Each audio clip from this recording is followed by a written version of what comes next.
How's it going? Good. How are you doing? So yeah, I did some looking around. There's like 400 devices just with LAPD and 200 or some with New York. And nationally, they're saying there are about 1,000 at least that are currently in custody that they want opened. Wow. Yeah. All right. Hello and welcome to Device Squad, the Propellix Enterprise Mobility Podcast. Device Squad, fighting crimes against enterprise mobility around the world. Bad UI, frustrating user experiences, poorly conceived mobile strategies. We defeat them all. With me today, we have Nitin Bhatia, mobile strategist, and Glenn Gruber, also a mobile strategist with Propellix.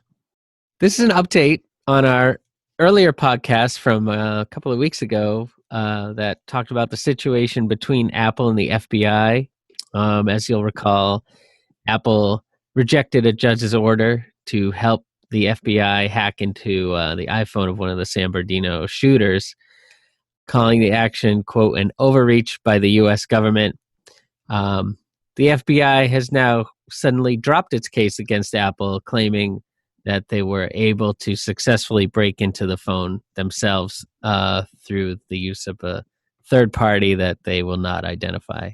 And then this story came out that the FBI wants Apple to crack into an iPhone belonging to a Boston gang member.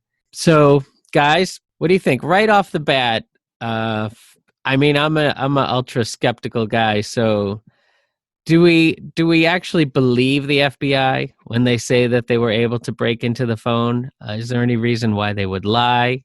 There's always a reason why they would lie. There's a reason why everybody lies. But I think that you can say that they might do that to save face, but I don't think that that's really what happened here. I think it's been rumored for about a week that the FBI was working with a company called Cellebrite out of Israel, who had previously has been doing work in support of the FBI to help crack through this iPhone in question. And I suspect that that's actually what happened, which was probably a good outcome overall, from their perspective, because maybe they were able to get into the phone as they desired, but they were probably unlikely to win the case just based on at least some of the commentary that I had seen. This is probably mostly just kicking the can down the road. I suspect that there's going to be other opportunities to bring a similar case to bear. So I think that this is not the end by any stretch. This is this battle is over, but the war is just beginning, I think. Yeah, I definitely agree. I mean, this has been on the government's agenda for years. And I think, I'm not sure why they chose this particular case, but, to me, it sounded like the FBI had a way to tap into the public sentiment so that they could get enough of a backing to be able to do that, because there really wasn't a case. It was more around public sentiment on how people feel about national security, how people feel about terrorism and stuff like that. So I think they chose this particular case to kind of set precedents on how they plan to force companies to get around encryption or get the information that they're not able to get to.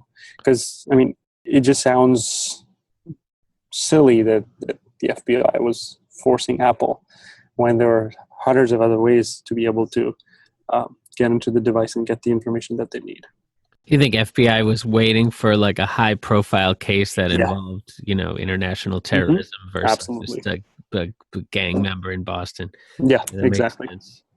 All we heard about was FBI going right to Apple for the exploit, but we didn't seem to hear anything about the FBI possibly trying to find an answer among other government agencies. I don't know if you guys ever found anything about that. Yeah, there's actually quite a bit about that.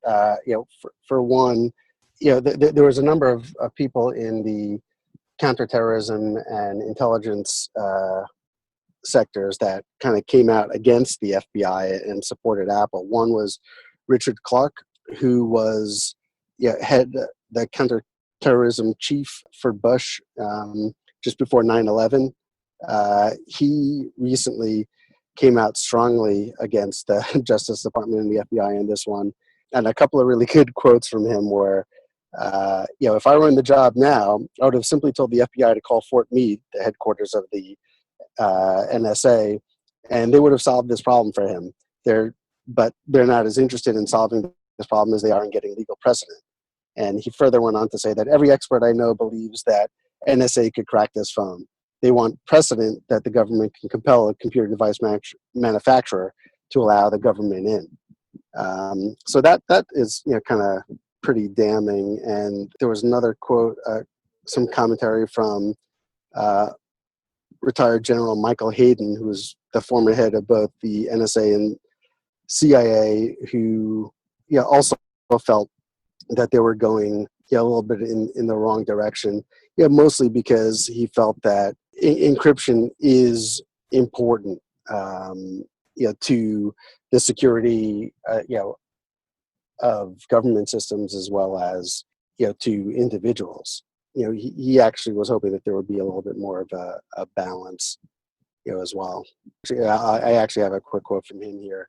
When you step back and look at the whole question of American security and safety writ large, we're a safer, more secure nation without backdoors, he says. With them, a lot of other people, quote unquote, the bad guys, would take advantage of it.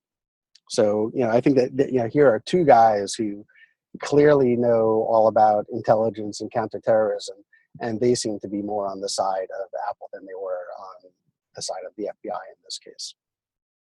Really interesting is the idea now of who owns this crack. It was reported that Apple is now trying to get the FBI to reveal how they actually hacked into the phone. Mm-hmm. So there's actually a law in place. It's called the Vulnerabilities Equities Process, under which the government is supposed to disclose this information to Apple about the flaws in their operating system. But I was just reading that, the government is not forced by law. Like they can choose to not do it, and they have certainly fought that before. So I wouldn't be surprised if the government fights this as well, just so that they could, sort of get back to Apple not giving in or whatever their grander plans are. And it also puts Apple in a tougher position to where, okay, now we need to go and figure out what exactly is wrong so that we can save face. Because we all along were touting that our encryption is pretty good. Yeah, I think that the FBI is probably going to try and preserve it just so that if this exploit is repeatable, they can continue to do that going forward, rather than let Apple know how to block this exploit, into the future. Yeah, so. and to that point, actually, Glenn. I read somewhere that the process that they've used to break into the San Bernardino iPhone is not scalable, and it requires a lot of resources. And they're definitely looking into this case by case. So they're not going to do it for all iPhones, just because it's pretty. I don't know if from a price tag or from a process or what, but it's pretty resource intensive and it's not scalable. Are you talking about this chip replacement? I found something that the procedure that they might have used to exploit the phone actually mirrors the phone's storage chip, called a NAND chip, and then they copy it onto another chip, and this is called NAND mirroring, and this lets them replace the original NAND chip with one that has a copy of the content. So what that enables them to do is to try the 10 passcodes to unlock the phone. When those fail, they then generate a new copy, and then they can try again with the 10 the passcodes. So automating that process, I would assume. Right, but from the sounds of it, it sounds pretty resource intensive, and not like if you were to do it for even 100 iPhones, it'd take a while. Yeah. So good. It's interesting in hindsight. Do you guys think that this was a good move from Apple to refuse the FBI and maybe not to work with the FBI surreptitiously? Because now we have this exploit that may be out there. Let's assume it's not this NAND chip copying thing. We think it's in the hands of this Israeli company. We don't really know. And now it's sort of an unknown to Apple. From Apple's point of view, I think this was sort of like a Pandora's box. Like, if they said yes now, then they'd had to give into every future request. And this is not just setting the precedence for Apple, but it also for other technology companies like that collect data about us. So Facebook, Google, Twitter, there would be pretty much like a milestone case that the FBI could go back to and say, hey, we were able to get it in this case. So now all technology companies should follow suit. Yeah, I have this quotation from Kevin Bocek, VP of Security Strategy and Threat Intelligence at a company called Vanafi, who says that, quote, other people who stumble upon the same hacking technique could choose to sell to cyber thieves or other governments. An extensive underground online network concentrated in Eastern Europe does just that every day. So that's where I'm wondering how Apple is feeling right now, knowing that this exploit is out there and that they don't have any control over it at this point. We're acting as if this is the first ever exploit into any operating system that Apple produces. I don't think so, right? There's lots of exploits out there. Like, we're able to jailbreak our phones. We're able to do a lot of things, side-loading apps and stuff like that. So to treat this as something out of the ordinary, it's just weird to me. I think every operating system has its flaws. And as Apple continues to evolve the operating system, they'll close more. Hopefully they'll open less. So I don't think it's that big of a deal. I think there are exploits out there even right now outside of just this one that this Israeli company has been able to figure out. I was listening to an NPR interview when this initially took place, where they were talking about how certain researchers from I think it was Johns Hopkins University were able to find the exploit in their iMessages, which basically were not sending the fully encrypted messages, and they talked to Apple about it and they were able to close it out. So it's not out of the realm of possibilities to think that there won't be other exploits in the future.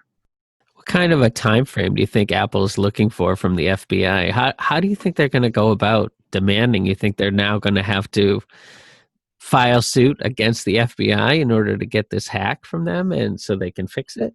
I'm not familiar with the law that Nitin quoted earlier, but I would imagine that it's more of a filing of a request, kind of like a Freedom of Information Act style request, than it is to file suit for it. So I think it's a lower threshold, but I would imagine that they would pursue that alternative. Yeah, I think so. I don't think it's a court order by any means. In an article that I read by a guy named Mike Ash, he kind of talked about kind of the role of the secure enclave and how it may impact trying to use this NAND mirroring, if that's in fact the method that was used.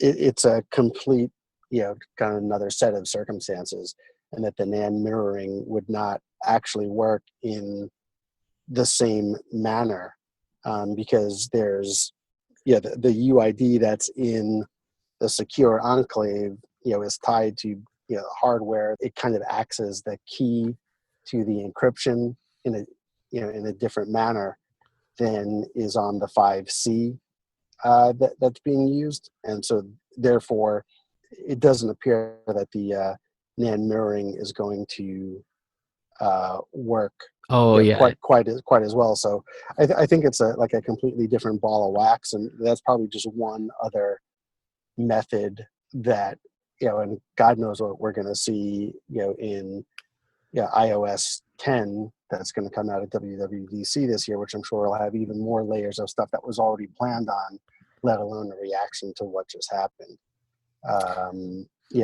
And on further to that, there's the whole issue of now with these newer devices, you don't have to have a simple PIN code, certainly not a 4-digit PIN. Once you get into alphanumeric and even longer PIN codes, the time that it would take, even if you were able to get rid of the delay that's imposed by the secure enclave, it's orders of magnitude increase in effort required to to find the right combination. A7 is what came out in the 6. Yeah. Yeah, now we're up to the A8, but the secure enclave was built into the A7 and forward. So when the A9 comes out,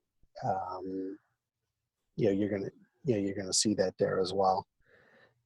So now we'll be seeing all the criminals are going to be upgrading their phones. Well, but this is a little bit of I think the false premise that's put out there that Apple is in between getting to the bad guys.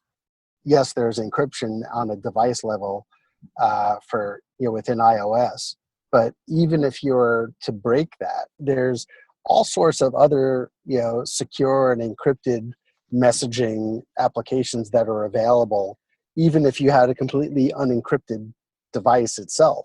So it's not like stopping or being able to break through to iOS all of a sudden means that all secure communications that criminals or terrorists or any other bad guys would use is now stopped. It's certainly that's really not the case, and it's just going to mean that people are going to move on to something else. If this is solved by the FBI in some magical way. Smoke signals. Just take it old school. Yeah. This I think is interesting. I wasn't aware that Farouk was issued the iPhone by his employer, which was the county health department. I'm just wondering why there wasn't more, MDM software on the phone. Yeah, I'm not sure how much MDM would help the FBI get what they wanted to get. I mean, what they could have forced is iCloud backups and not being able to turn that off. But from an encryption perspective, I don't think you can turn off encryption or unencrypt any of the data that sits on the iPhone. Well, I mean, and even if they wanted to go crazy, they could have also not allowed iMessage as a method of communication, and made any kind of messaging go through some secure messaging platform that the department would have access to all of that data, because if all those messages had to go through a server that they had control over. Yeah, it begs the question: would it be appropriate for enterprises who are issuing phones to their employees, or for state organizations that are issuing phones to implement some kind of additional backdoor into the phone that would be as secure as unlocking the phone by the owner, but would provide some kind of secondary access?